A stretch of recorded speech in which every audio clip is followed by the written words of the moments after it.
Hello everyone. जैसा कि आपको पता है कि यूपीएससी का जियो साइंटिस्ट का एग्जाम हुआ था 9 फरवरी 2025 को, यानी कि कल संडे को। तो देखो, पहले तो हम पेपर देख लेते हैं और पेपर हमारे टेलीग्राम चैनल में अभी अपलोड हो जाएगा। इसमें जो शुरू से लेके यहाँ तक के क्वेश्चन है, ये सब जो क्वेश्चन है जियो साइंटिस्ट, ये बेसिक केमिस्ट्री और फिजिक्स के क्वेश्चन है, ठीक है, जो यूपीएससी में जनरली नहीं पूछे जाते हैं। हमारे लिए जो यूपीएससी में इम्पोर्टेंट क्वेश्चन है वो क्वेश्चन नंबर 36 से है, और इसमें आपको क्वेश्चन मिलेंगे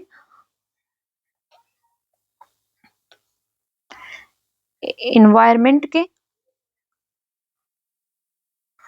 पॉलिटी के, हिस्ट्री के, ज्योग्राफी के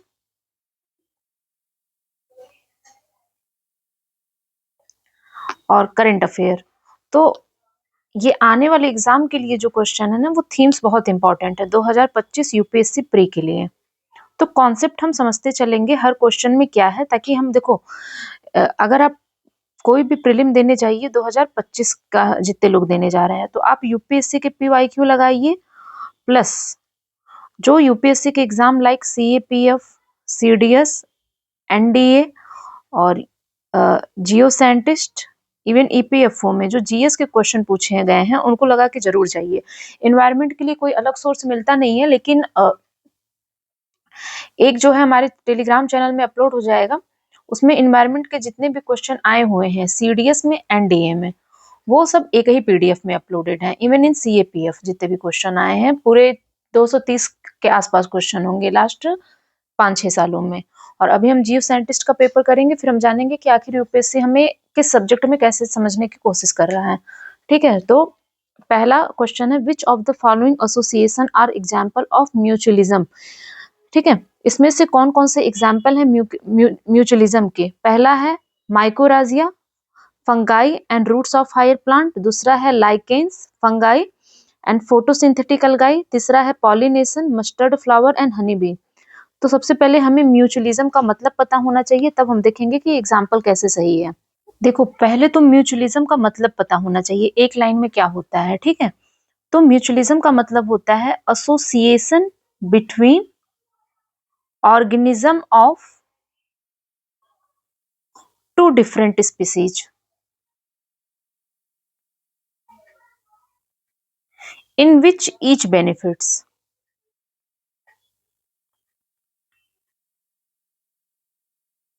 तो देखो, पहले तो रिलेशनशिप काफी प्रकार के होते हैं, जैसे एक होता है अमेंसिलिज्म, कमेंसिलिज्म, वैसे एक म्यूचुअलिज्म होता है। तो दो स्पीसीज के बीच में कैसा रिलेशन है वो कई टाइप का होता है। तो उसमें एक टाइप होता है आपका म्यूचुअलिज्म, और म्यूचुअलिज्म का मतलब ये होता है कि अगर दो डिफरेंट स्पीसीज हैं, उनके हम ऑर्गेनिज्म को लेते हैं, और अगर उसमें दोनों स्पीसीज, ये ए है और ये बी है, इनके बीच में कोई एसोसिएशन है और ये दोनों स्पीसीज बेनिफिट हो रही हैं एक दूसरे के रिलेशनशिप से, तो ऐसे रिश्ते को हम क्या कहते हैं? रिलेशनशिप को म्यूचुअलिज्म, ठीक है। अब देखो, ये माइकोराजा कैसे जो है एग्जाम्पल है म्यूचुअलिज्म का। इसका देखो, माइकोराजे जो है वो एक सिम्बायोटिक रिलेशनशिप को प्रदर्शित करता है प्लांट और फंगस के बीच में, ठीक है। तो यहाँ पे क्या होता है कि ये है प्लांट और ये है फंगस, और इनके बीच का जो रिलेशनशिप है इसे हम कहते हैं माइकोराजिया। तो यहाँ पे जो ये प्लांट है ये प्रोड्यूस करता है ऑर्गेनिक मॉलिक्यूल्स थ्रू फोटोसिंथेसिस, और जो ये फंगस को प्रोवाइड करता है in the form of sugar और लिपिड। और ये जो फंगस है आपका, ये एब्जॉर्ब करेगा water and mineral from the soil,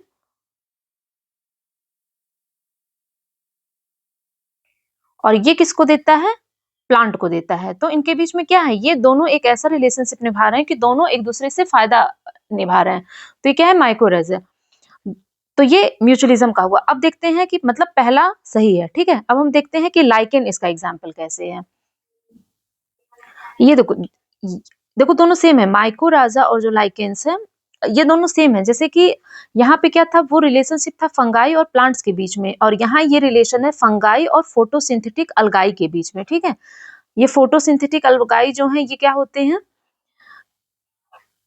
जैसे हम टेरेस्ट्रियल इन्वायरमेंट में जैसे पेड़ पौधे होते हैं, उसी तरीके से ये कहाँ पे होते हैं, जलीय, उसमें एक्वेटिक इन्वायरमेंट में जो बिल्कुल बिलो पे रहते हैं।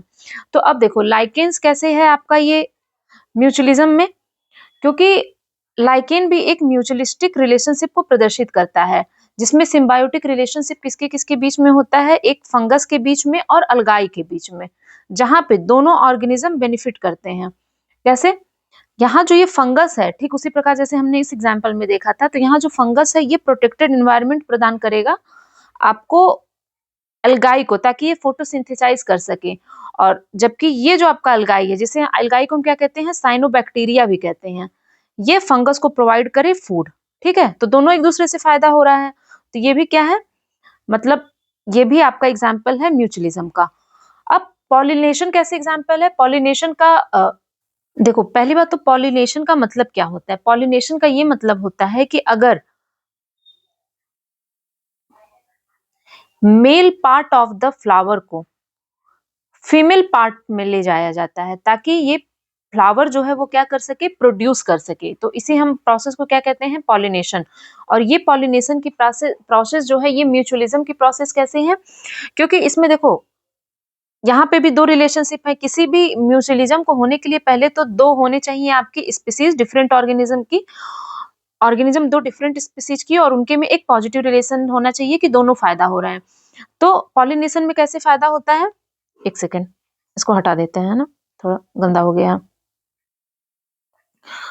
तो यहाँ पे देखो ये प्लांट्स हैं और ये पॉलिनेटर है। ठीक है, पॉलिनेटर में आपके वेस्प आ गए या कुछ भी कीड़े जो पॉलिनेट करने का काम कर रहे हैं। तो प्लांट क्या करेगा, प्लांट जो है वो पहले देखो पॉलिनेशन अलाउ करता है कि प्लांट को कि ये रिप्रोड्यूस करे और पॉलन को भेजे मेल पार्ट से लेके female part of the plant में। और पॉलिनेटर जो है वो बेनिफिट कैसे करेगा कि वो नेक्टर और प्लांट को भी फायदा पहुंचा रहा है। और इसके एग्जाम्पल आपके क्या होते हैं, fig tree and fig wasp. ठीक है, तो इसका मतलब ये भी सही हो गया, तो ये आपका 1 2 3 तीनों सही हो गया। ठीक है, तो इसका ये हो गया answer. Next, which one of the following adaptive characteristic of the organism is correct. पहला है, क्या पूछ रहा है कि which one of the following adaptive characteristic of the organism is correct. पहला, mammals in the colder climate have shorter ears and limbs. ठीक है, in polar seas, seals tend to have thinner layer of the fat below their skin. Plant in the desert tend to have broader and elaborate leaves. In higher altitude, the production of RBC in human body decreases. इसमें से कौन सा जो है adaptive organism correct है। देखो adaptation का क्या मतलब होता है कि कुछ एनिमल्स, पर्टिकुलरली एनिमल्स हो गए या प्लांट हो गए या ह्यूमन हो गए, वो एक निश्चित टेम्परेचर, निश्चित इन्वायरमेंट में ही रह पाते हैं, है ना, निश्चित तापमान और निश्चित वातावरण में रह पाते हैं। लेकिन अगर वहाँ का टेम्परेचर चेंज होता है तो वो क्या है कि उन्हें उस कंडीशन में खुद को अडॉप्ट करना पड़ता है कि आखिर हम इस कंडीशन में कैसे रहें, और इसे ही कहते हैं एडॉप्टिव कैरेक्टरिस्टिक। तो पहला इसमें कह रहा है कि mammals in the colder climate have shorter ears and limbs, कि क्या ये जो है आपका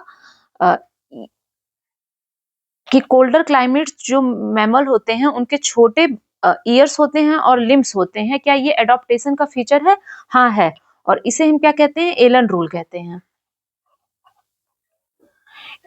ऐसा क्यों होता है कि जो कोल्डर क्लाइमेट में मैमल होते हैं उनके शॉर्टर ईयर्स और लिम्स होते हैं, क्योंकि शॉर्टर ईयर्स और जो लिम्स होता है उससे सरफेस एरिया स्मॉल होता है और लेस हीट ट्रांसपोर्ट होती है एनवायरनमेंट को, जिससे क्या होता है उनके शरीर में गर्मी बनी रहती है। ठीक है, तो इसमें ये सही है। अब हम दूसरा देखते हैं, in polar seas seals tend to have thinner layer of the fat below their skin. यहाँ थिनर नहीं होगा, यहाँ होगा कि पोलर सीज में जो सील्स हैं उनकी थिकर लेयर ऑफ फैट होता है, ताकि वो गर्मी को बनाए रखें। Plant in deserts tend to have broader and elaborate leave. आप ये बताओ कि अगर डिजर्ट्स में जो प्लांट होते हैं अगर उनके पास चौड़ी पत्तियां रहेंगी तो वहां इवापोरेशन तेजी से होगा, है ना, तो पत्तियां सूख जाएंगी। तो एडॉप्टेबिलिटी की क्या होना चाहिए, ये चीज जो है ब्रॉडर पत्तियां नहीं होनी चाहिए, छोटी होनी चाहिए। In higher altitude the production of RBC in human body decreases. तो हायर एल्टीट्यूड पे आप जब जाते हो तो प्रोडक्शन ऑफ बॉडी आरबीसी क्या होता है, बढ़ता जाता है। ठीक है, तो इसमें ये बाकी स्टेटमेंट गलत है और पहला सही है। और अगर आपको ये पढ़ना है तो बायोलॉजी के जो एनसीईआरटी के लास्ट 4 चैप्टर हैं उसमें भी है, तो इसका ये सही हो जाएगा। Now xerophytic plant adapt to the hot arid regions by. देखो ऊपर वाला ही क्वेश्चन है ये। पहले तो जीरोफाइटिक प्लांट क्या होते हैं, ठीक है। इसका मतलब ये प्लांट जो एडॉप्टेड हैं कि वो सरवाइव कर पा रहे हैं इन ड्राई इन्वायरमेंट। अब ये हॉट एरिड रीजन में जीरोफाइटिक प्लांट कैसे रह रहे हैं? पहला है developing thick cuticle on their leaf surfaces, opening stomata only during the day, having photosynthetic roots, growing leaves only during the winter. ठीक है, देखो तो हमें जीरोफाइटिक प्लांट्स हमने देख लिया। अब इसमें 4 ऑप्शन है। पहला ये है कि ये हॉट एरिड रीजन में कैसे रह रहे हैं, है ना। तो developing thick cuticle on their leaf surfaces, उनके लीफ सर्फेसेस पे थिक कटिकल होता है। अच्छा, इससे क्या होगा? इससे जो इनके जो आउटर मोस्ट लीव्स पे जो कवरिंग आ रही है, तो इससे क्या होगा? इनका इवेपोरेशन घट जाएगा। और अगर इवेपोरेशन घट जा रहा है, ट्रांसपिरेशन घट जा रहा है, तो क्या होगा कि इनकी पत्तियां क्या रहेंगी? वो सरवाइव कर पाएंगी, जीरोफाइटिक प्लांट्स रह पाएंगे हॉट उसमें। अब देखो, अभी तुम समझ रहे हैं, opening stomata only during the day. अगर स्टोमेटा जो है दिन में खुलेगा तो ट्रांसपिरेशन या इवेपोरेशन क्या होगा? तेजी से होगा। ठीक है, तो इनका ओपनिंग नहीं, संकेन स्टोमेटा होता है। और हैविंग फोटोसिंथेटिक रूट, नो, इनके पास क्या होते हैं? डीप रूट्स होते हैं। ठीक है, और growing leaves only during the winter, तो ये गलत है इसका। अब इसमें ये अडॉप्ट किस में रहते हैं? इसका केवल ए सही है। ठीक है, यहाँ पे हेयरी लीफ सर्फेसिस रहते हैं, तो हो गया। अब which among the following stage of cell cycle is correctly matched in the characteristic? ये बायोटेक का क्वेश्चन है। इसमें आपको सेल साइकिल के बारे में पता होना चाहिए।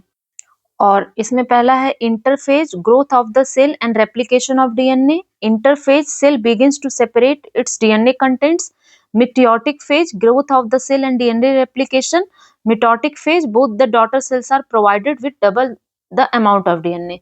तो इसका सही होगा इंटरफेज। इसका मतलब ये होता है कि सेल इस स्टेज में होता है cell growth and DNA replication. ये सेल साइकिल का लॉन्गेस्ट स्टेज होता है, जहां पे सेल जो है वो प्रिपेयर करती है for division bye growing and replicating it's DNA. ठीक है, और मिटोटिक में वो होता है जहां सेल डिवाइड होती है और जिसमें प्रोफेज, मेटाफेज और एनाफेज आते हैं। Which one of the following set of disease is an example of polygenic disorder? ठीक है, देखो अगर म्यूटेशन जो होता है वो सिंगल जीन में हो जाए तो इसे कहते हैं मोनोजेनिक डिसीज या डिसऑर्डर। और अगर ये म्यूटेशन आपका मल्टीपल जीन में हो तो इसे कहते हैं polygenic disorder. Sickle cell anaemia, haemophilia, हाइपरसिस्टेटिक फिब्रोसिस, ये आपके एग्जाम्पल हैं मोनोजेनिक डिसऑर्डर के। ठीक है, और hypertension, coronary heart disease, diabetes, ये हैं आपके पॉलीजेनिक डिसऑर्डर के, जहां पे म्यूटेशन जो है वो मल्टीपल जीन में होता है। तो इसका बी सही होगा।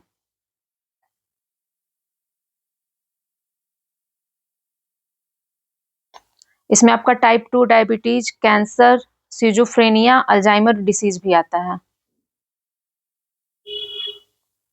Which one of the following is not associated with the झूम cultivation in northeastern state of India?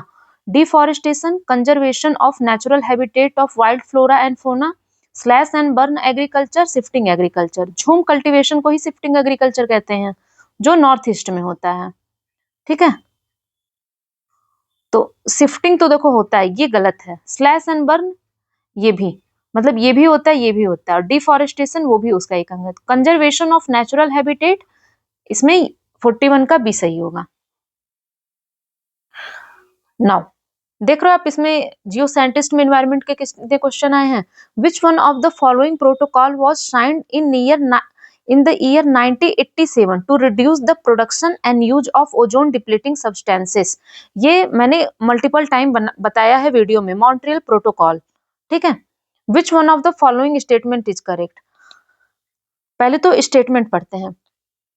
Ultraviolet B radiation के बारे में बात करिए। Ultraviolet B radiation damage the DNA but don't cause mutation. Cornea in human eyes absorb करती है ultraviolet B radiation को। Ultraviolet B radiation of wavelength greater than ultraviolet B are completely absorbed by the earth atmosphere. Ultraviolet B radiation may be useful to treat snow blindness. तो ultraviolet B radiation हम देख लेते हैं पहले। देखो, ये जो अल्ट्रावायलेट रेज होती हैं सूर्य से आती हुई, सन की एनर्जी से, उनको बांटा गया है 3 भागों में, ए, बी, सी। और किसके आधार पे बांटा गया है? On the basis of wavelength. जिसमें ये जो आपका ए है, इसकी वेवलेंथ ज्यादा होती है, फॉलोड बाय अल्ट्रावायलेट बी, और उससे कम होती है अल्ट्रावायलेट सी की। ठीक है, जो अल्ट्रावायलेट ए और बी हैं, they are transmitted through atmosphere. लेकिन कुछ अल्ट्रावायलेट सी और कुछ अल्ट्रावायलेट बी वो absorbed by the earth atmosphere, absorbed by earth ozone layer. अब देखो, पहला कह रहा है, इसमें कौन सी स्टेटमेंट सही है? UVB radiation damage the DNA but don't cause mutation. नहीं, ये म्यूटेशन करता है। ठीक है, cornea in human eyes absorb ultraviolet B radiation. जो इस रेस की बात कह रहे हैं, तो ह्यूमन आइज की जो कॉर्निया होती है वो यूवी रेडिएशन को क्या करती है? एब्जॉर्ब करती है, और ये स्टेटमेंट सही है। और ये कॉर्निया जो है वो काम करती है एज ए नेचुरल फिल्टर, कि इनर स्ट्रक्चर ऑफ आई को वो प्रोटेक्ट कर सके इस हार्मफुल टाइप ऑफ रेडिएशन से। ठीक है, तो इसका बी सही है।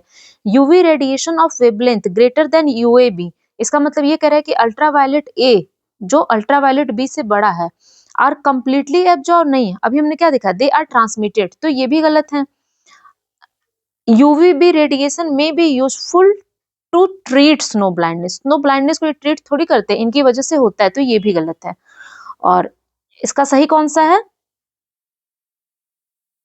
बी। ठीक है, now which one of the following virus is considered to be responsible for कोविड-19।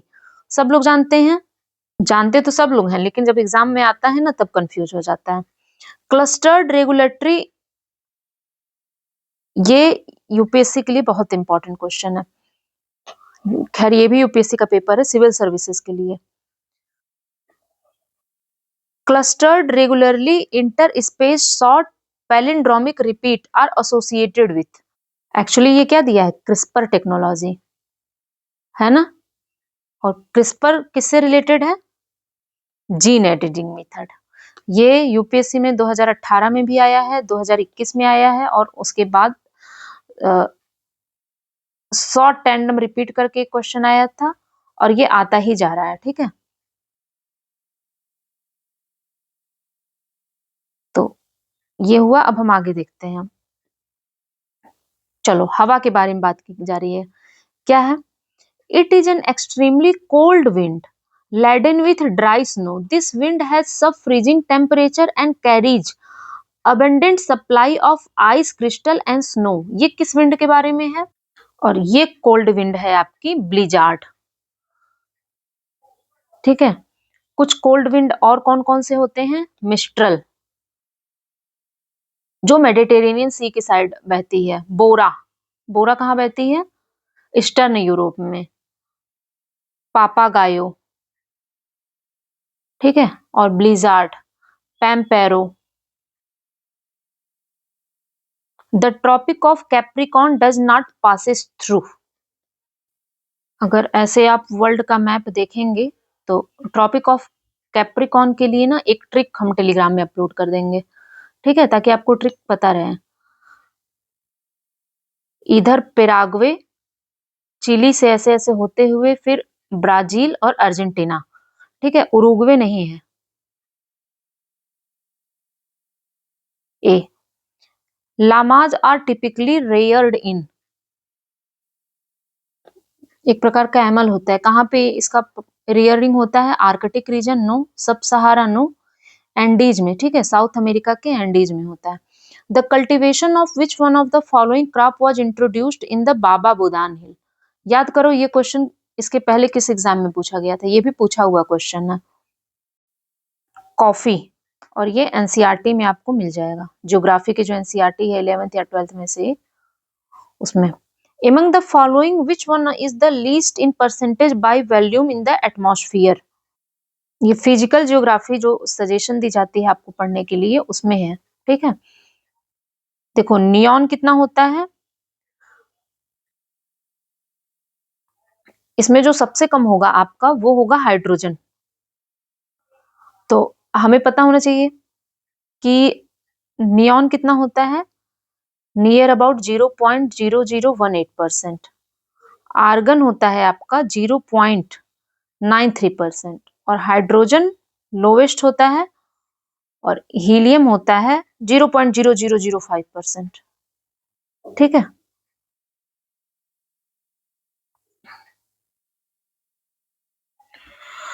और ये इसके पहले भी क्वेश्चन पूछा जा चुका है।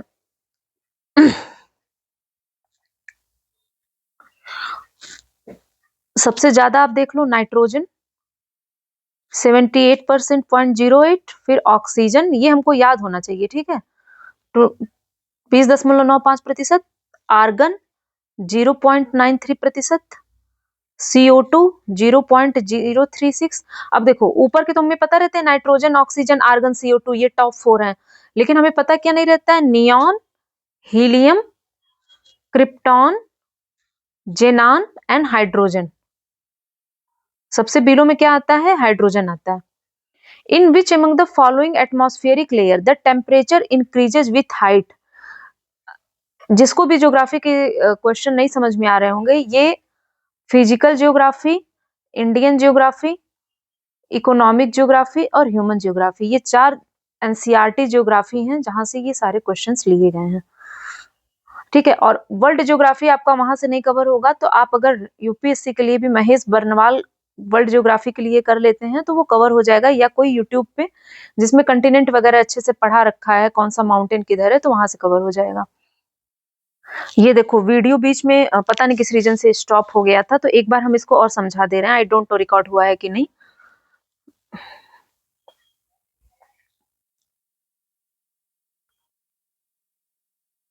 इसमें ये कह रहा है कि इसमें से कौन सी एटमॉस्फेरिक लेयर में जब हम ऊपर जाते हैं तो हाइट बढ़ती जाती है, और इसका आपका आंसर होगा स्ट्रेटोस्फेयर और थर्मोस्फेयर में। वायुमंडल की जो स्फेयर होती है उसमें देखो पहले आपका आता है ट्रोपोस्फेयर आता है, उसके जब हम ऊपर जाते हैं तो स्ट्रेटोस्फेयर आता है, और फिर हम जब ऊपर जाते हैं तो मेजो आता है, और फिर जब हम ऊपर जाते हैं तो थर्मो आता है, और फिर जब हम ऊपर जाते हैं तो एक्सोस्फेयर आता है। एक्सोस्फेयर क्या होता है? ये एटमॉस्फेयर का, ये इमेज मैंने गलत बना दी, ऐसे देखो, ये हो गया एक्सोस्फेयर, और ये हो गया थर्मोस्फेयर, और ये हो गया मेजोस्फेयर, और ये हो गया स्ट्रेटो, एंड ये हो गया ट्रोपोस्फेयर। तो एक्सोस्फेयर क्या है? ये आउटर मोस्ट है,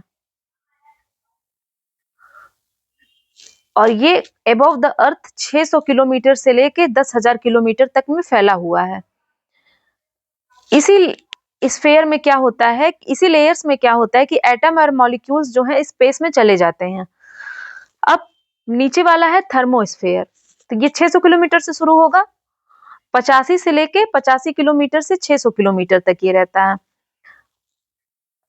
यहाँ पे देखो थर्मोस्फेयर में क्या होता है कि यहाँ पे जो थर्मोस्फेयर चूंकि ऊंचाई पे है, तो जो यहाँ पे अल्ट्रा वायलेट और सन रेडिएशन आती है,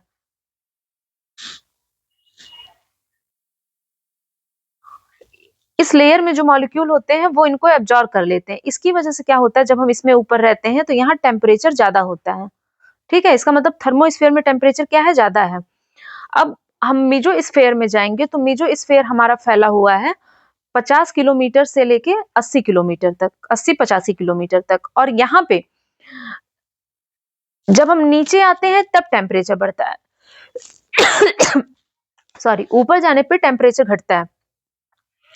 स्ट्रेटोस्फेयर में क्या रहता है, चूंकि ओजोन प्रोडक्शन प्रोसेस होती है तो यहाँ पे हीट ज्यादा जनरेट होती है, और यहाँ पे भी ऊपर जाने में टेम्परेचर बढ़ता है। तो स्ट्रेटोस्फेयर और थर्मोस्फेयर इसके आंसर हो जाएंगे।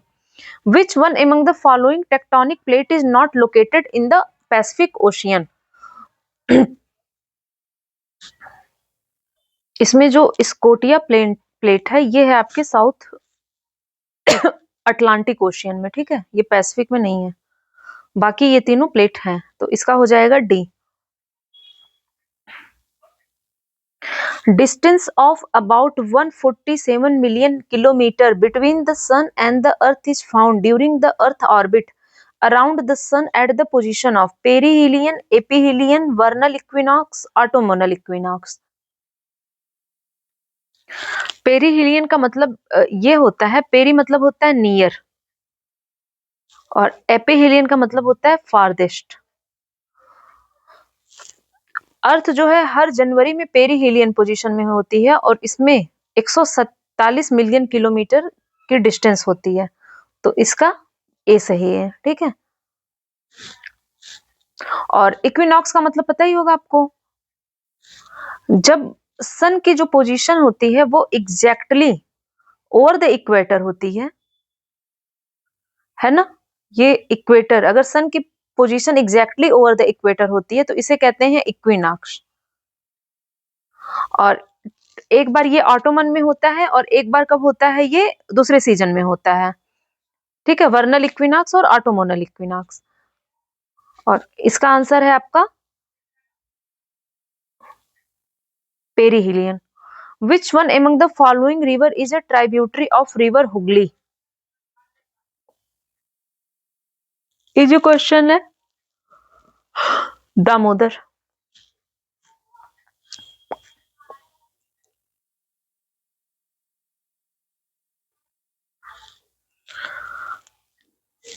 अब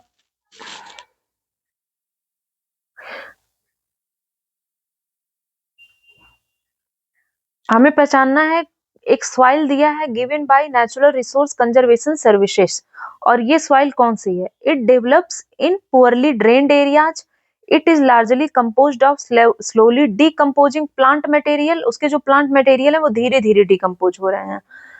it is common in tundra areas, entisol, inceptisol, histosols, andisols. देखो, एंटीसोल्स कौन से सॉइल होते हैं, जो यूजुअली यंग या अंडर डेवलप्ड होते हैं, और उनमें जो है वर्टिकल डेवलपमेंट ऑफ ओरिजिन नहीं होता है। ठीक है, और ये लेस फर्टाइल सॉइल होते हैं, और ये टुंड्रा रीजन में पाए जाते हैं, ड्रेन्ड टुंड्रा रीजन में। तो इसका आंसर होगा ए। ठीक है, इंसेप्टिसोल्स कौन से होते हैं, जो वीकली डेवलप्ड सॉइल होते हैं। जो इनहेरेंटली फर्टाइल होते हैं वो होते हैं इंसेप्टिसोल, आर्कटिक टुंड्रा में। हिस्टोसोल कौन से होते हैं सॉइल्स, जो ऑर्गेनिक सॉइल होते हैं। ठीक है, और आपके एंडीसोल मतलब जो वोल्केनिक प्लांट से मटेरियल से बने होते हैं, इसका एंटीसोल से होगा। Exfoliation in the rocks can occur due to the forces induced by carbonation, oxidation, temperature change. इस क्वेश्चन का आप आंसर बताइए कमेंट में, इसमें थोड़ा डाउट है। ठीक है, आगे चलते हैं। Which one of the following is related with, UPSC के लिए नहीं इंपॉर्टेंट है फिर भी हम देख लेते हैं कि नेफा एनालिसिस क्या होता है, पूछ भी सकता है ना, ऐसे टर्म पूछे जाते हैं। क्लाउड और प्रेसिपिटेशन को मेजर करना। ठीक है, इसका क्लाउड एनालिसिस होगा। Among the following local winds which one is known as doctor wind? ये सब कुछ लोग वो पढ़ते होंगे पीएमएफ, और अगर जो उन्होंने नहीं पढ़ी आप महेश बर्नवाल रेफर कर सकते हैं, उसमें मिल जाएगा आपको।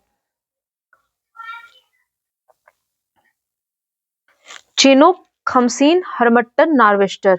तो नार्वेस्टर इसका आंसर होगा, ये वेस्ट अफ्रीका और गल्फ ऑफ गनिया में बहती है।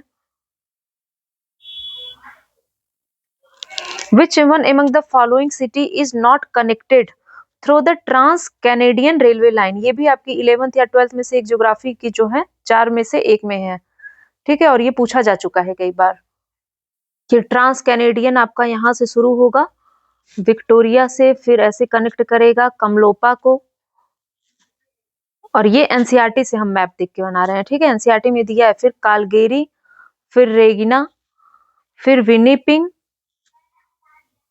और फिर आपका ओटावा भी आएगा, मॉन्ट्रियल भी आएगा, सिडनी भी आएगा। इसमें येलो नाइफ नहीं आएगा। कौन सा नहीं कनेक्टेड है? Yellowknife. The Govind Vallabh Pant national institute of Himalayan environment has it headquarter at Almora, Uttarakhand में।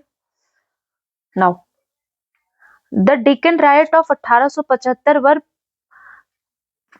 peasant rebellions against which of the following classes? Zamindar, British official at Poona, money lenders, Patel या विलेज हेडमैन। इसमें देखो ये जो डेक्कन राइट हुआ था 1875 का, बेसिकली किसानों का ये रिबेलियन था अगेंस्ट किसके? मनी लेंडर, साहूकार के, क्योंकि जब रैयतवाड़ी सिस्टम लागू हुआ था तो पीजेंट क्या कर रहे थे कि मनी लेंडर से पैसे ले रहे थे टू पे द टैक्सेस, ठीक है, और फिर उसके बाद इंटरेस्ट रेट इतना हाई था कि वो उस लोन को रिपे नहीं कर पा रहे थे, और इसीलिए उन्होंने एक कोशिश की कि अब हम इसका सोशल बाइकआउट करेंगे 1874 में। उसके बाद ये 1875 में शुरू हुआ, जहां पे इन्होंने ये रिफ्यूज किया कि अब हम मनी लेंडर से कुछ खरीदेंगे नहीं और ना ही उनकी फील्ड को कल्टीवेट करेंगे। तो इसका सी है। Salt march was the first nationalist activity in which women participated in large number. Who among the following was instrumental in persuading Mahatma Gandhi not to restrict the protest to men alone? अच्छा question है ना।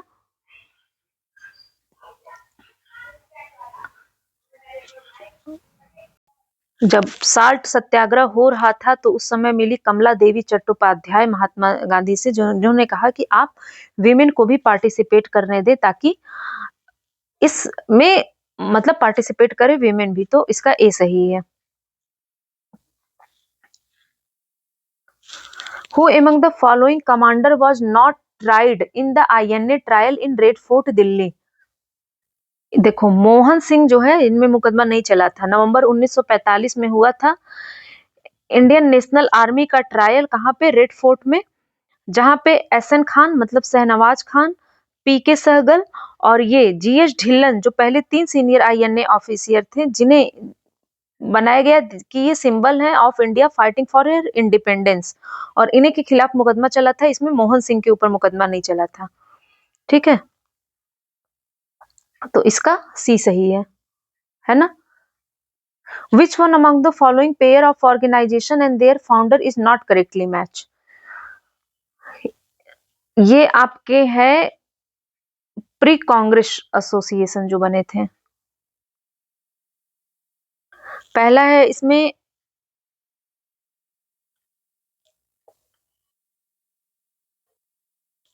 British Indian association, Radhakant देव और देवेंद्रनाथ टैगोर, ये सही है। Indian league, Shishir Kumar Ghosh, ये भी सही है। और बॉम्बे एसोसिएशन ये बना था आपका 1852 में, और इसमें आपके कौन कौन से मेंबर थे? ये देखो सुचेता कृपलानी इसमें नहीं है, ठीक है, ये गलत है। इंडियन एसोसिएशन सुरेंद्र नाथ बनर्जी, इसका होगा आपका सी।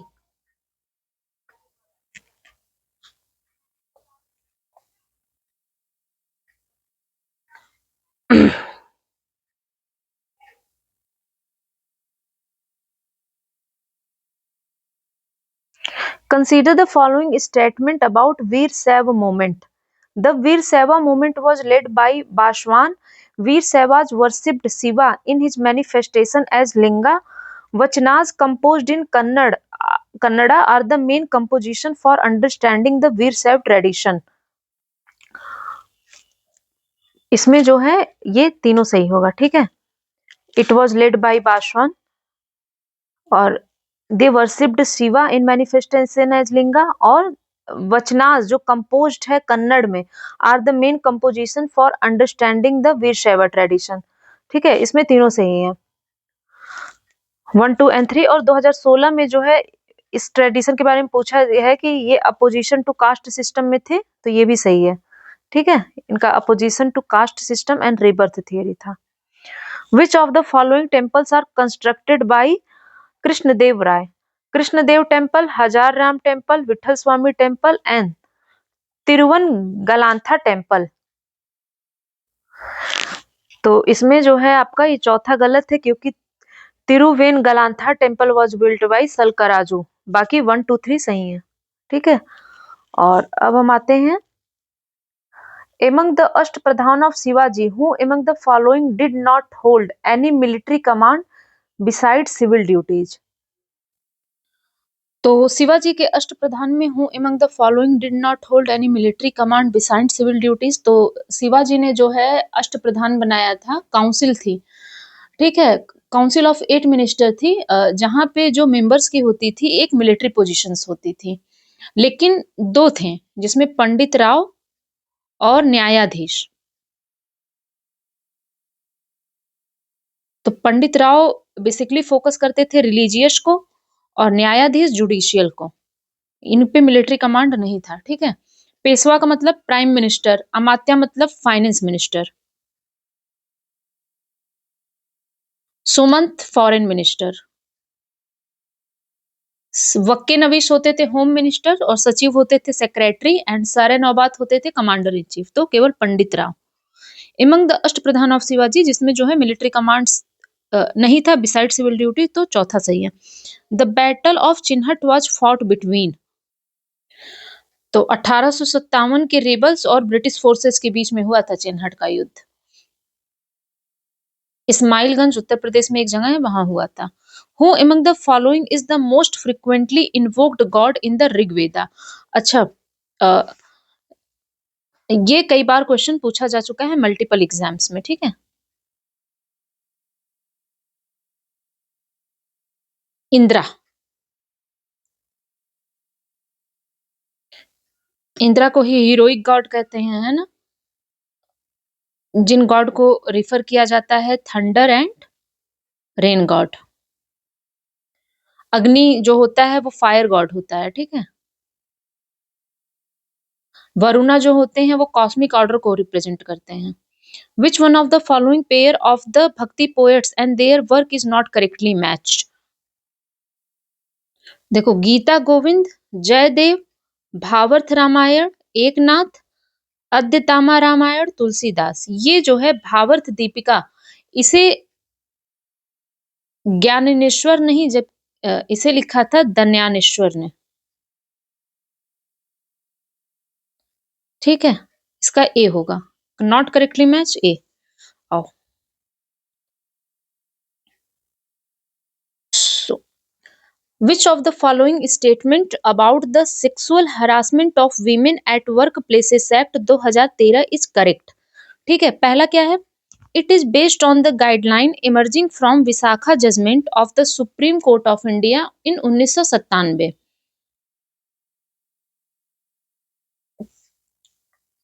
दूसरा क्या है, as per the act it is mandatory for an employer even with 2 employees to form an internal committee in the workplace। Vishakha is the name of the women who filed the case। तो देखो यहाँ पे पहले तो देखो, ये विशाखा जो है ये एनजीओ है। ठीक है, तो इसका तीसरा गलत हो जाएगा, पहला सही। दूसरा ये है कि 2 एम्प्लॉइज नहीं होने चाहिए। देखो, अगर कोई वीमेन है जो वर्क प्लेस पे काम कर रही है, उसके साथ किसी भी प्रकार का हरासमेंट, सेक्सुअल हरासमेंट होता है, तो वहां पे एक कमिटी बनाई जाती है, इंटरनल कमिटी, जहां पे वहीं के ही मेंबर होते हैं उस कमिटी के। तो एटलीस्ट एम्प्लॉयर कब, अगर वहां 10 एम्प्लॉय हो तब वो इंटरनल कमिटी फॉर्म कर सकते हैं। तो ये भी गलत है, और ये विशाखा जजमेंट से आया है जो एक एनजीओ था 1997 में। तो इसका केवल ए सही है। With reference to Article 16 of Constitution of India, which of the following statement is correct? Nothing in this article shall prevent the state from making any provision for the reservation of appointment or post in favor of any backward classes of citizens. The state can deny a woman to be appointed as a doctor in the Army Medical Institute on account of pregnancy. Creamy layers amongst the backward classes of citizens are determined by income criteria only. Very important question है ना। तो article 16 पहली बात तो देखो ये fundamental right का question है, बेसिक है, ठीक है, और इसमें एप्लीकेशन ज्यादा पूछा है ना। देखो आर्टिकल 16 क्या है, equal opportunity in public employment.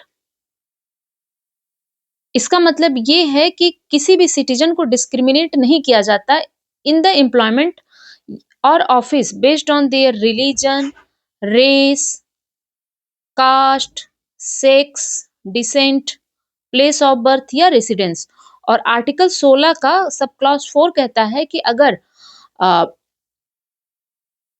State जो है वो क्या कर सकती है, प्रोविजन बना सकती है for reserving the post for backward classes of citizen. तो नथिंग इन दिस आर्टिकल, इस आर्टिकल में कोई नहीं रोकेगा किसको, स्टेट को, कि वो रिजर्वेशन के लिए एक प्रोविजन बनाए अपॉइंटमेंट या पोस्ट के लिए for any backward classes of citizen. पहला सही है। State can deny a women to appointed as a doctor in the army medical institute on account of pregnancy, नहीं। क्यों? क्योंकि ये उसके आर्टिकल 14 और आर्टिकल 16 का वायलेशन होगा। Creamy layer amongst the backward classes of citizens are determined by income criteria only, नहीं।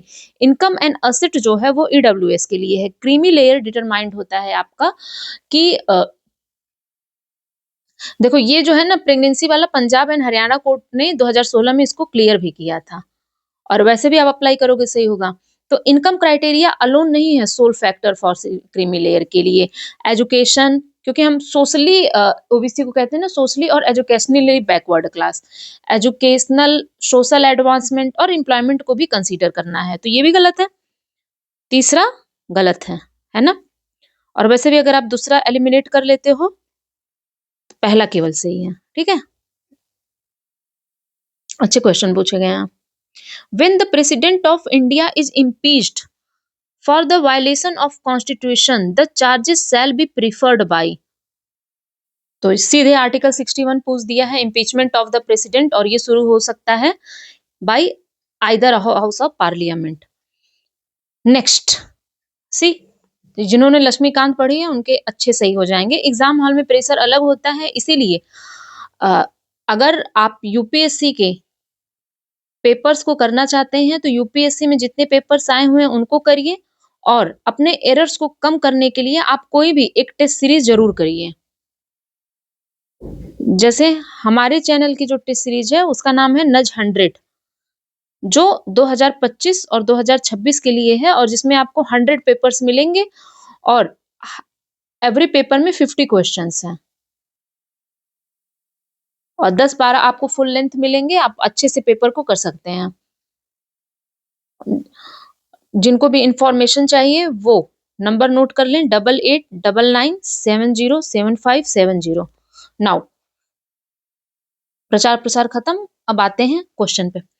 The vice president of India who is also the ex officio chairman of council of state is elected by the member of an electoral college consisting of the members of Rajya Sabha only, no, both the House of Parliament and upper house of state legislature, both the houses of Parliament and member of legislative assembly, ठीक है। इसमें elected और nominated दोनों member जो हैं वो participate करते हैं ना, इलेक्टेड एंड नॉमिनेटेड दोनों मेंबर पार्टिसिपेट करते हैं, ठीक है। और ये कैसे होता है, system of proportional representation by means of STV, single transferable vote. और वाइस प्रेसिडेंट बनने के लिए कंडीशन क्या होती है, पहला तो इंडिया का सिटीजन होना चाहिए, मिनिमम 35 ईयर्स एज हो, and he should be qualified for election as a member of Rajya Sabha. और कोई भी मेंबर अगर वो होल्ड करता है profit under the government of India or state government, he is not eligible for this office. ठीक है। अब which country is the chair of G20 for year 2025? Johannesburg, South Africa. The constitution का 106 amendment act 2023 reserve करता है 1/3 of all the seat for women in various legislature. For how many years will the reservation will be available under this act? और ये UPSC 2024 में ये पूरा पूछा गया था, है ना। 15 साल। ये देखो 106वां अमेंडमेंट एक्ट लाया गया 2023, जो 1/3 ऑफ सीट रिजर्व करता है वीमेन की लोकसभा में, स्टेट लेजिस्लेटिव असेंबली में एंड दिल्ली असेंबली में। और 2027 में ये पास हुआ था और प्रेसिडेंट का असेंट इसे लगा था 28 सितंबर, सहमति उनकी मिली थी 2023 को। बहुत इंपॉर्टेंट है। Okay, now which of the following statement about money bill is correct? The money bill passed by the Lok Sabha shall be returned by the Rajya Sabha within 40 days with its recommendation. The Lok Sabha shall agree to the recommendation of Rajya Sabha on the money bill to consider it passed by both the houses of parliament. The finance minister has absolute power to pass the money bill. ठीक है, देखते हैं इसमें कौन कौन सा सही है। ये तो सही है, ठीक है। कह रहा है कि the Lok Sabha shall agree to the recommendation. No, Lok Sabha या तो एक्सेप्ट कर सकती है या रिजेक्ट कर सकती है रिकमेंडेशन को, है ना। तो ये गलत हो गया। The finance minister has absolute power to pass the money bill, ये भी गलत है। किसके पास ये पावर होती है? स्पीकर।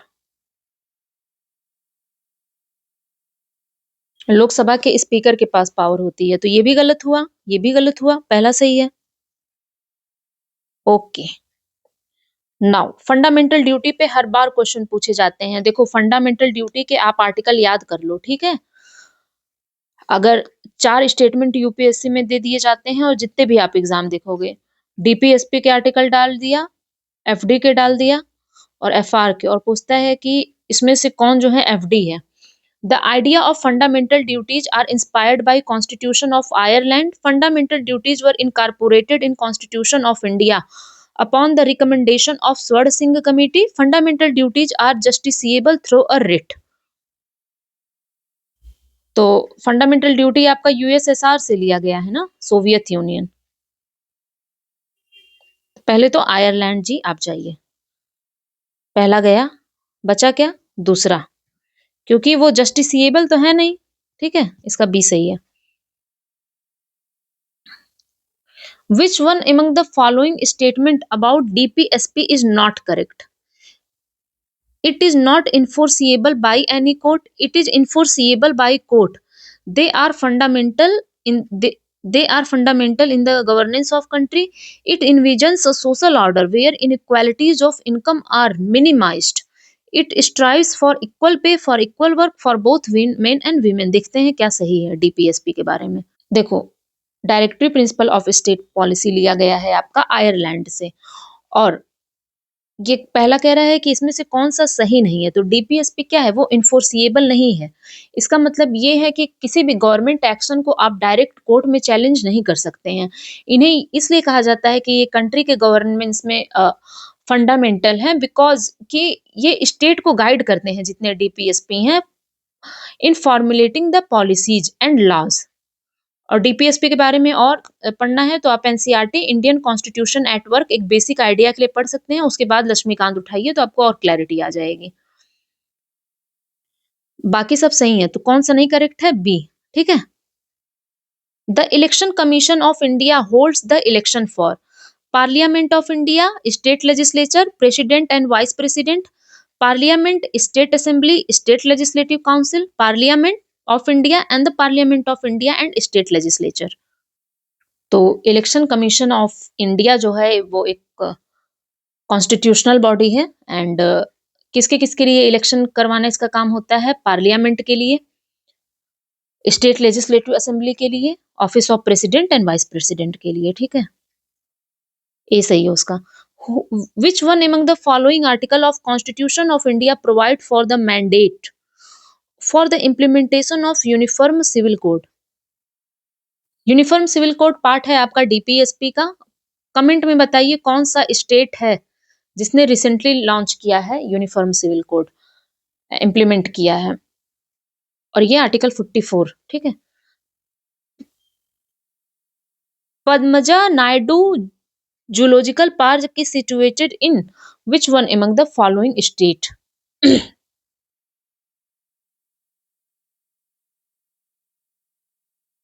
तमिलनाडु, कर्नाटका, छत्तीसगढ़, वेस्ट बंगाल। तो ये कहाँ पे है? वेस्ट बंगाल में है, ठीक है। कुछ आपको याद रहना चाहिए। एक्चुअली इसको रिकॉग्नाइज्ड किया गया था इस जू को कि बेस्ट इन इंडिया में है। पुरानी न्यूज है। Which one among the following statement with reference to Constitution of India is correct? चलो देखते हैं। Part 9th of the constitution, इसका मतलब है कि हमें पार्ट याद रहने चाहिए, है ना। Part 9th of the constitution is about municipalities, part 9th B is about cooperative societies, और ये है आपका पार्ट 14 इज अबाउट ट्राइब्यूनल, और फिर है आपका पार्ट 16 इज अबाउट इलेक्शन, ठीक है। यहाँ पे होगा पार्ट 15, और ये करेक्ट कौन सा है? एक सेकेंड, करेक्ट पूछ रहा है, ठीक है। तो देखते हैं, इसके साथ ही हम पार्ट याद कर लेते हैं। पार्ट 1 में क्या आएगा? Union and it's territory. और जिनको ये नहीं पता ये कहाँ दिया है, लक्ष्मीकांत का पहला चैप्टर आप खोलेंगे मिल जाएगा। पार्ट 2 में क्या आएगा? सिटीजनशिप। पार्ट 3 में आएगा फंडामेंटल राइट। पार्ट 4 में आएगा डायरेक्टिव प्रिंसिपल। 4th ए में आएगा डीपीएसपी। 5वें में आएगा आपका यूनियन। फिर आएगा आपका स्टेट।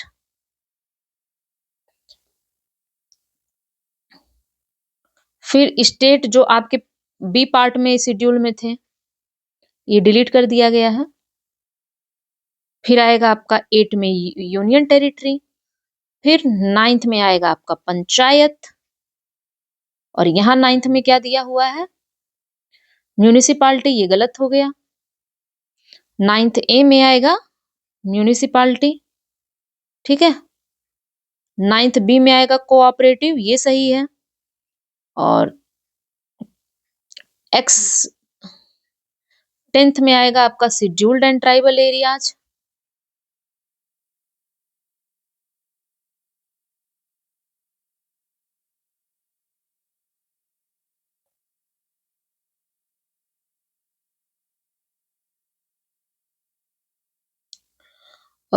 इसके बाद आएगा आपका 11 relation between centre and state. फिर आपका आएगा 12वां फाइनेंस प्रॉपर्टी वाला।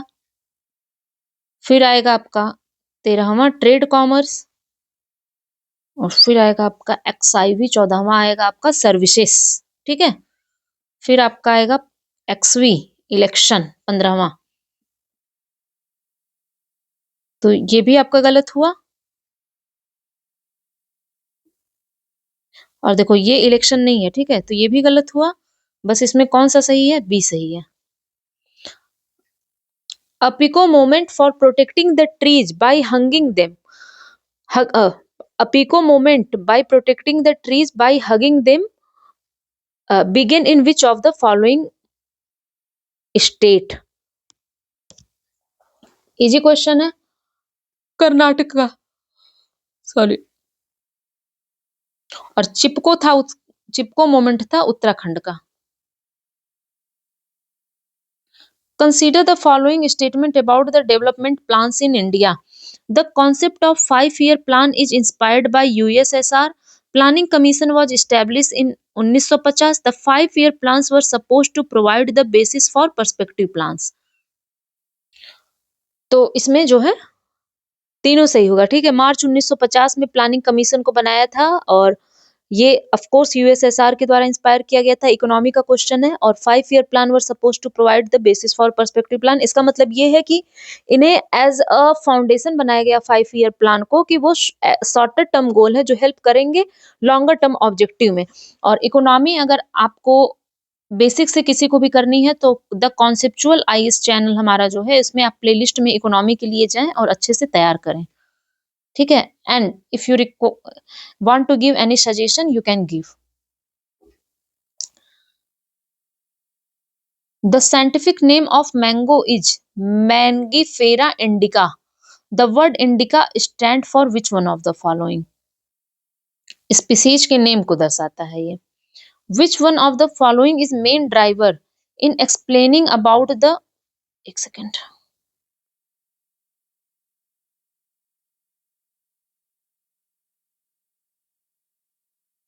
which one of the following is the main driver in explaining the cohesion tension transpiration pull model of water transport in plants? इसका आंसर है कोहेशन नहीं, इसका answer होगा आपका transpiration.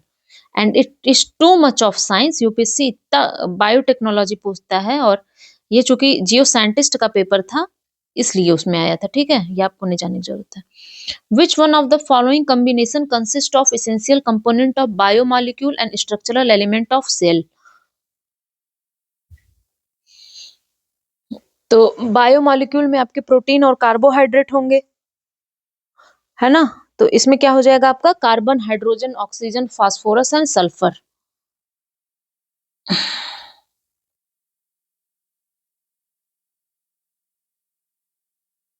Which one which one of the following categories does not have photosynthetic pigments? तो easy question है, जिनको ये पता होगा कि फंगाई क्या है, ये तो फोटोसिंथेटिक प्रोसेस करती नहीं है, और अपना न्यूट्रिएंट्स ये कहाँ से लेती है, फ्रॉम द अदर सोर्सेस, है ना। अभी हमने ऊपर देखा था लाइकेन वाला, हम देख रहे थे, तो इसका जो मोड ऑफ न्यूट्रिशन होता है वो हेट्रोट्रॉफिक मोड ऑफ न्यूट्रिशन होता है, और इसमें फोटोसिंथेटिक पिगमेंट नहीं होता है, बाकी में होता है। Which of the following organism ingest dead organic matter and then digest internally and absorb the nutrients?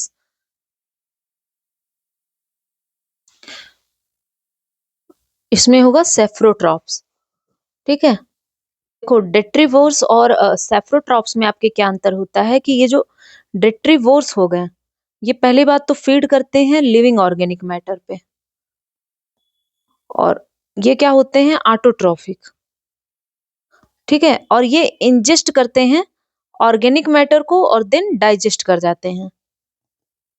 लेकिन सेफ्रोट्रॉप्स क्या होते हैं, जो फीड करते हैं डेड ऑर्गेनिक मैटर पे, और इनका मोड ऑफ न्यूट्रिशन होता है हेट्रोट्रॉफिक, और ये डेड करेंगे ऑर्गेनिक मैटर को एंड देन एब्जॉर्ब कर जाएंगे, ठीक है, जिसमें प्लांट्स और एनिमल आते हैं, तो सेफ्रोट्रॉप्स होगा इसका। Which one of the following statement about ecosystem is not correct? Ecosystem are not self sustaining, nutrient cycling supply करती है inorganic nutrients, energy flows in an ecosystem mostly rely on the sunlight, ecosystem support करते हैं communities of organism. तो क्या ecosystem self sustaining नहीं है? ये जो सल्फर, कार्बन, नाइट्रोजन की साइकिल होती है, इवापोरेशन होता है, ये सब हेल्प करता है इकोसिस्टम को सेल्फ सस्टेन करने में, ठीक है। तो ये गलत है, मतलब इसका आंसर कौन सा नॉट करेक्ट है, और कह रहा है ये सेल्फ सस्टेनिंग नहीं है, तो ए सही है, ठीक है। और एनर्जी जो इकोसिस्टम में आती है, मान लो हमने एक्वेटिक इकोसिस्टम देखा एक पॉन्ड्स, तो उसमें जो भी एनर्जी आती है वो मोस्टली किसकी होती है, सन की होती है।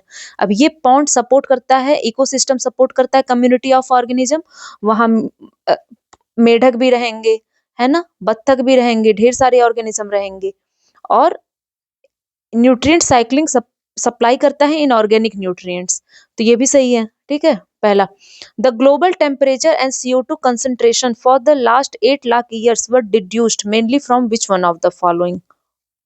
तो फॉसिल फ्यूल मतलब carbon dioxide, methane, nitrous oxide की फॉसिल फ्यूल बढ़ रहा है, ठीक है, इसका फॉसिल फ्यूल है।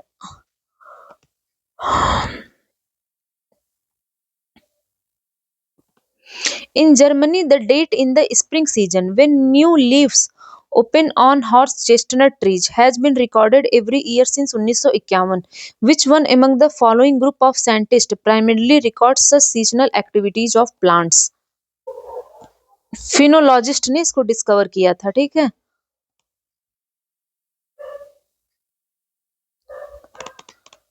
The ability of corals to make their skeleton primarily depends on which one of the following factor? Coral वाला, कोरल और जो एंथलाई होते हैं, क्या रिलेशन होता है, ये इसके पहले वीडियो में मैंने बताया है, जो लोग पीटी 365 की वीडियो देखेंगे। बेसिकली क्या होता है, टेम्परेचर जो होता है वाटर का वो अराउंड 20 डिग्री सेंटीग्रेड होना चाहिए, है ना। कोरल 30 डिग्री नॉर्थ से 30 degree south latitude tropical water में पाए जाते हैं, और क्लियर साल्ट वाटर होना चाहिए। एडिक्वेट सप्लाई ऑफ ऑक्सीजन और मराइन फ्लूइड होना चाहिए। The international botanical Congress held in 1892 proposed that the year 1753 be the reference year for biological nomenclature। Not important for UPSC क्योंकि ये जियो साइंटिस्ट वालों का है, ठीक है। The cooperative aggregates of micro organism can form colonies on various surface by secreting signaling molecules. Which one of the following phenomena explain it? Phenomena.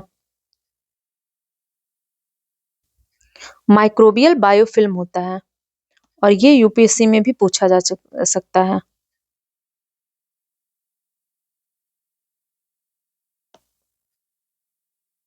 Which one among the following location is also known for strange phenomena of alleged bird suicide? Bird suicide के लिए आसाम में एक जगह है जतिंगा, जहां पे ढेर सारे बर्ड की मिस्टीरियस डेथ हुई थी। तो मार्च 2024 की ये न्यूज है, ठीक है। ये देखो बायोफिल्म में यूपीएससी 2024 पे क्वेश्चन आ चुका है, ठीक है। अभी हम बेसिक समझ लो, ये जो हमारे दांत के पास पीले पीले एकदम सड़ जाते हैं ना, वो भी बायोफिल्म का एक वो है, फीचर है, ठीक है। Which one among the following correctly explain a species unique environmental requirement, its role and position in the spatial habitat at a given time? Ecological niche होता है। देखो हैबिटेट और निशे में ये अंतर होता है कि जैसे देखो, आप मान लो दिल्ली में रहते हो, कहीं रूम लेके रहते हो, ठीक है, वो आपका हैबिटेट हो गया। बट अगर आप घर पे रह रहे हो या और कहीं रह रहे हो जहाँ पे आपने एक फ्रेंड सर्कल बनाई हुई है, आपका एनवायरनमेंट, वहाँ लाइट कैसा है, वहाँ का टेम्परेचर कैसा है, वहाँ फूड कैसा है, इन सब पे डिपेंडेंट हो, और आपकी पोजीशन क्या है, तब वो आपका होता है निशे। एनवायरनमेंट के काफी अच्छे क्वेश्चन पूछे हुए हैं, और you can practice for UPSC also. When Paramecium cordatum and Paramecium aurelia are cultured together under the ideal laboratory condition, the population of Paramecium cordatum may gradually be completely disappeared, ठीक है। Which one of the following laws or the principle correctly explains it?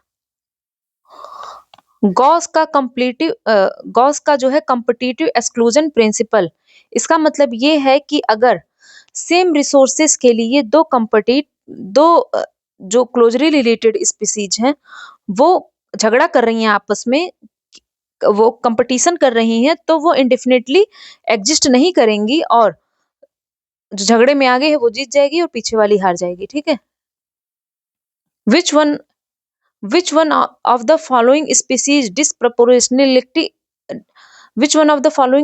disproportionately affect ecosystem dynamics?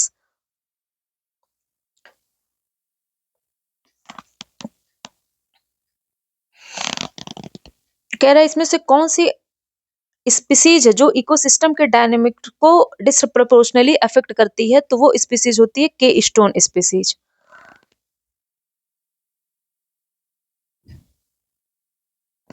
जो और वहां पे जो species होते हैं उनके तुलना में इकोसिस्टम पे इसका क्या होता है, ज्यादा इफेक्ट होता है।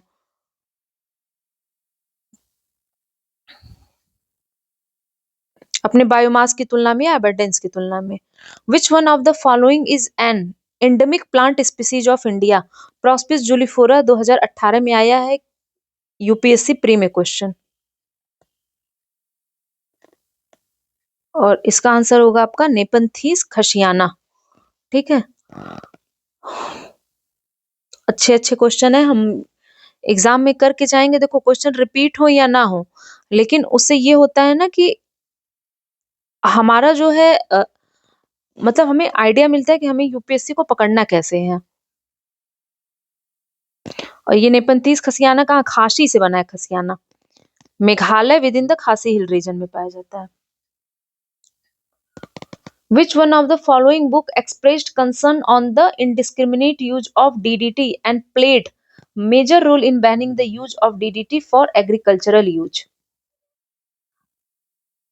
रैकल कार्सन की बुक आई थी साइलेंट स्प्रिंग। डीडीटी एक पेस्टिसाइड होता है जो सोल्जर्स के द्वारा वर्ल्ड वॉर 2 में यूज किया गया था और इन्होंने ही इनकी बुक में ही लिखा गया है, ठीक है। विच one of the following statement about nature reserve is not correct? These protect biodiversity, these should always be small, a circular reserve is generally superior to an extended strip of land with the same total area. Several reserves may be connected by corridors. ठीक है। देखो nature reserve जैसे wild life refugees, biosphere reserve, natural preserve, यही होते हैं nature reserve. मतलब कि ऐसा प्रोटेक्टेड एरिया जो प्रिजर्व कर रहा है प्लांट्स को, एनिमल्स को एंड अदर नेचुरल फीचर्स को। तो क्या ये हमेशा छोटे होने चाहिए? गलत है ना। प्रोटेक्ट करते हैं बायोडाइवर्सिटी को और जो सर्कुलर रिजर्व होता है वो सुपीरियर होता है अगर हम एक्सटेंडेड स्ट्रिप ऑफ लैंड लें। और सेवरल रिजर्व्स को कनेक्ट कर सकते हैं कॉरिडोर के माध्यम से, ये भी सही है। इसका मतलब इसका बी होगा। Which one of the following pairs of Ramsar site and state is not correctly match? Khijadia wildlife sanctuary Gujarat में है और बखीरा वाइल्ड लाइफ सेंचुरी कहाँ पे है आपका? बखीरा वाइल्ड लाइफ सेंचुरी है यूपी में, ठीक है। रुद्र सागर त्रिपुरा में है, ये भी सही है। और हैदरपुर यूपी में है, ये आपका सिक्किम में नहीं है। विच one of the following biogeochemical cycle is sedimentary in nature?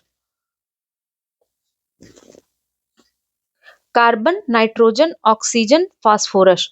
तो सेडिमेंट्री में होता है सल्फर और फास्फोरस।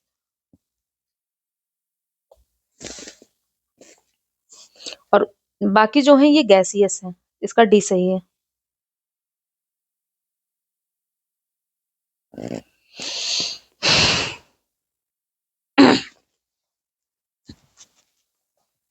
कैल्शियम भी इवन जो होता है वो सेडिमेंट्री बायोजियोकेमिकल साइकिल होता है। बायोजियोकेमिकल साइकिल समझ में आता है ना आपको क्या होता है? ये सब बड़े टॉपिक हैं, कभी इसको अच्छे से डिस्कस करेंगे एनवायरनमेंट में। मतलब कि मैटर का क्या हो रहा है, मोमेंट हो रहा है केमिकल एलिमेंट्स का पूरे एनवायरनमेंट में, ठीक है। Purvodaya initiative under the union budget 2024 से 25, देखो ये भी यूपीएससी के लिए इंपॉर्टेंट है। Includes which of the following state? Orissa है, बिहार भी है, वेस्ट बंगाल भी है, झारखंड भी है और आंध्र प्रदेश भी है। इसका हो जाएगा डी।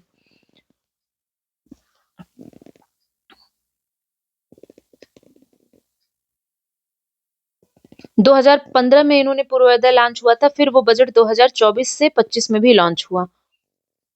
मतलब कि ये जो 5 स्टेट हैं हमारे ईस्टर्न रीजन में, उड़ीसा, बिहार, वेस्ट बंगाल, झारखंड एंड आंध्र प्रदेश, उनका क्या करना है, ऑलराउंड डेवलपमेंट करना है। Consider the following statement with reference to the presidential election of USA. पहला क्या कह रहा है कि California has the largest allocation of vote in electoral college, ये सही है।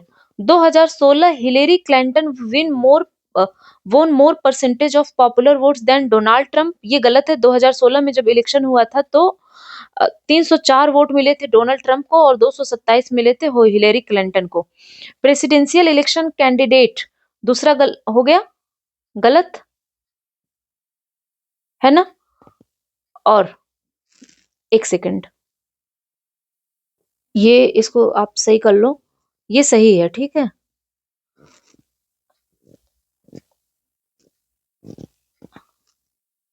इन 2016 Hillary Clinton won more percentage of popular votes than Donald Trump. और यूएस के इलेक्टोरल कॉलेज में ये होता है कि कोई भी कैंडिडेट्स विन कर सकता है presidency without the popular vote. तो can not win an election, ये गलत है, ठीक है। तो इसमें पहला और दूसरा सही है, तीसरा गलत है इसमें। ये हिंदुस्तान टाइम में भी निकला था कि कैसे जो है अभी 2024 में 1 नवंबर 2024 की न्यूज में आया था कि कैसे डोनाल्ड ट्रंप जो है डिस्पाइट लेस पॉपुलर वोट से क्लिंटन से जीते थे, हिलरी क्लिंटन से।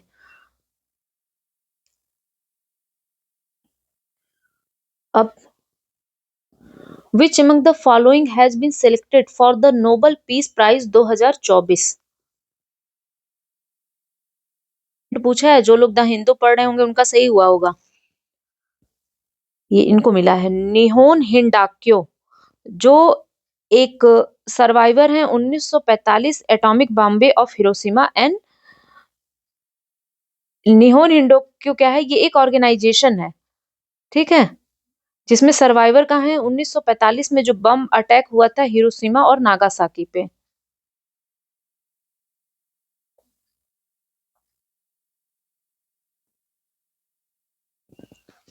19वां East Asia summit was held in, easy question है।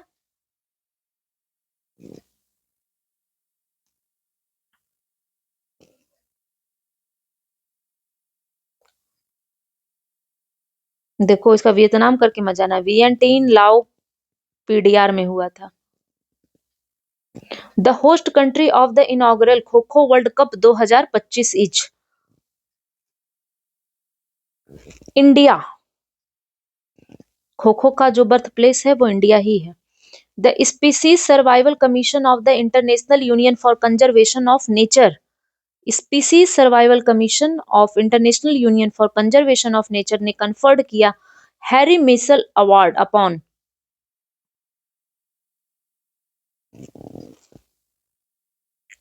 तालुकदार को, जो एक्चुअली ये क्या है, एक लीडर रहे हैं एशियन राइनो कंजर्वेशन में, और इनको ही ये अवार्ड दिया गया है। Which one of the following film was awarded National Film Award India in 2024 in the category of Best Feature Film promoting national social and environmental values? कच एक्सप्रेस को मिला है ना। प्रोड्यूस किया गया था ये साउल सुत्रा एलएलपी और डायरेक्ट बाय वायरल सा। नशीम अल बहर held in October 2024 was a joint maritime exercise between India and, अब सिविल सर्विसेज में भी पूछ रहा है ये सब ना, एक्सरसाइजेस वगैरह पूछ रहा है। तो नशीम अल बहर किसके बीच में था, इंडिया और ओमान के बीच में था, जो हर 2 साल में होता है। Which of the following countries hosted the quad leader summit in 2024? तो ये सब करेंट है, फिर भी हम लोग देख लेते हैं जल्दी जल्दी कि जिनको मिलाना होगा वो अपना मिला लेंगे।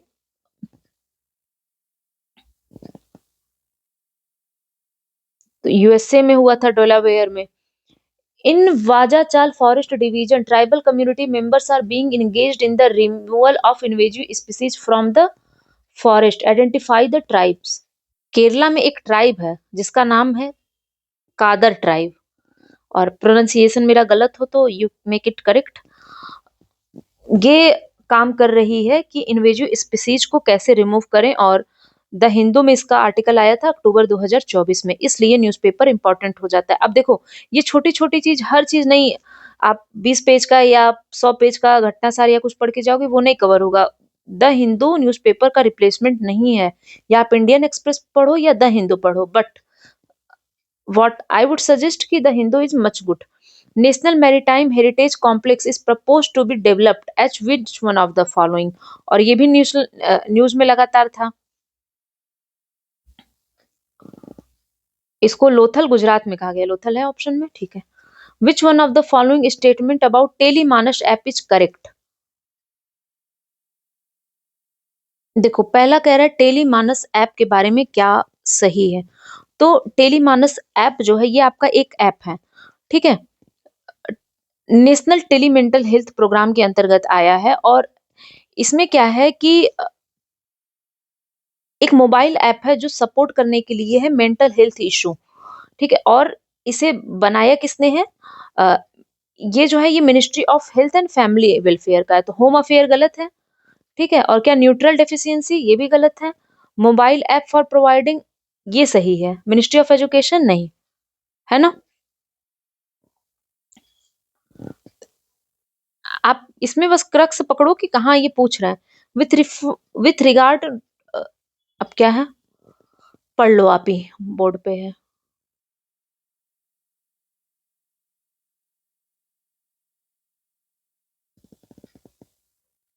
इतना आपको डेटा नहीं याद रहता तो यू कैन स्किप, है ना, फिर भी हम इसको देख लेते हैं। पहला तो देखो ये कह रहा है कि नाबार्ड की जो रिपोर्ट आई है all India rural financial inclusion survey कि एवरेज मंथली इनकम जो रूरल हाउस होल्ड की है वो तो बढ़ी है, ठीक है। अब कह रहा है कि इनका जो एक्सपेंडिचर हुआ है मंथली वो डिक्लाइन है, नहीं, इनका मंथली एक्सपेंडिचर बढ़ा है 6,646 से 11,262, तो ये गलत है। पहला सही। नाउ 1 नवंबर को किसका किसका फाउंडेशन डे स्टेट सेलिब्रेट करते हैं, है ना, ये तो सबको याद ही नहीं होगा। आंध्र प्रदेश, छत्तीसगढ़, अच्छा बिहार कई आपको पता होगा कब सेलिब्रेट होता है, तो बिहार आप एलिमिनेट पहले कर लो, है ना। अब Karnataka,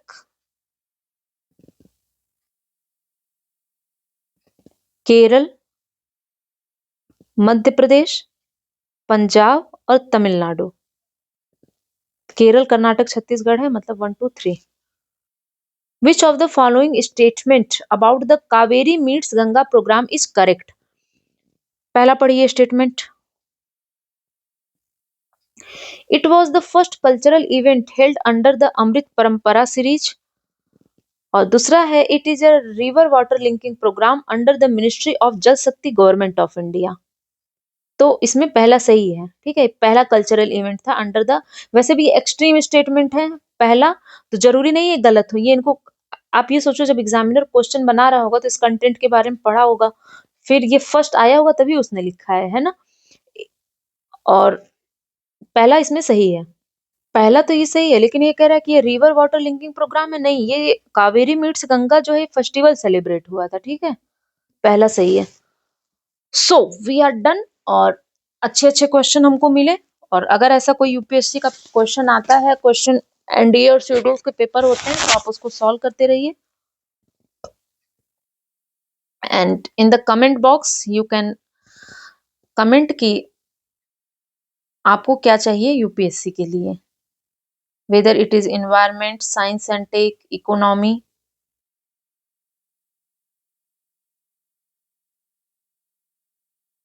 thank you very much, stay tuned.